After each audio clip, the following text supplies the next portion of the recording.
Congress committee Sangaria Hanumangarh OBC विभाग की ओर से यहाँ संगरिया में कार्यकारिणी नियुक्ति समारोह हो रहा है और यहाँ ओबीसी प्रकोष्ठ के प्रदेश स्तरीय और स्थानीय स्तरीय लोग यहाँ पर मौजूद हैं और एक कार्यकारिणी की यहाँ नियुक्ति हुई है। मेरे साथ हैं गुरदीप चहल जी, जो लंबे समय से कांग्रेस से लगातार जुड़ के सक्रिय रूप से काम करते रहे हैं।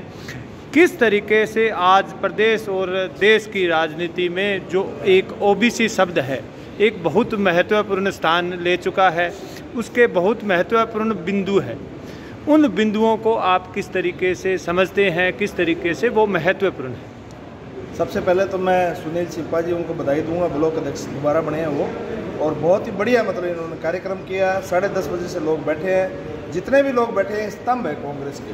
दूसरा, ओबीसी की जो बात कर रहे हैं आप, पिछली बार सम्मेलन हुआ था ओबीसी का, राहुल गांधी जी वहाँ आए थे और राहुल गांधी जी ने ये कहा था कि बहुमत के अंदर ओबीसी के लोग हैं, पूरे देश की अर्थव्यवस्था और पूरे देश को मजबूत करना ये ओबीसी का काम है और इनकी चाबी जो देश की है वो मैं ओबीसी वर्ग को देना चाहता हूँ, क्योंकि छोटे छोटे उद्योग ओबीसी के लोग जुड़े हुए हैं, चाहे नाई हो, सुनार हो, खाती हो, जांगीड़ हो या और बहुत सारी, जैसे मान लो शौरगढ़ समाज हो गया।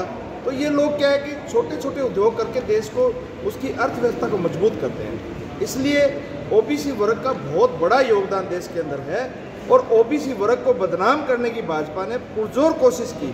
क्योंकि एक बात कहती है बीजेपी की, हमसे जो कोई हितैषी नहीं है ओबीसी का, ओबीसी की बात लेके चली, ओबीसी वर्ग ने समर्थन दिया, प्रधानमंत्री बने।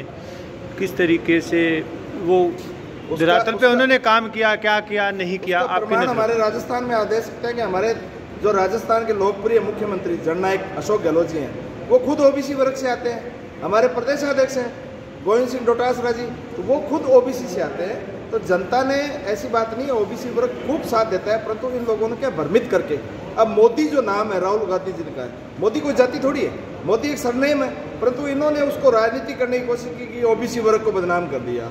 तो ऐसा कुछ नहीं है, ये लोग किसी का भला नहीं करते, गुमराह करके ओबीसी वर्ग को इन्होंने, सत्ता में जरूर आ गए, तो ठीक है, अब ओबीसी वर्ग जाग चुका है और ओबीसी वर्ग काफ़ी हद तक कांग्रेस पार्टी के साथ जुड़ा हुआ है। देश की मजबूती को ओबीसी वर्ग का हाथ। ये यहाँ मुख्य रूप से ओबीसी का एक बड़ा सम्मेलन संगरिया में हुआ और जो इन्होंने बातें बताई उसके अनुसार कि कांग्रेस जो वास्तविक रूप से ओबीसी के लिए काम करती है और लगातार ओबीसी के हित में काम कर रही है, जबकि बीजेपी ने उनके नाम का उपयोग किया है।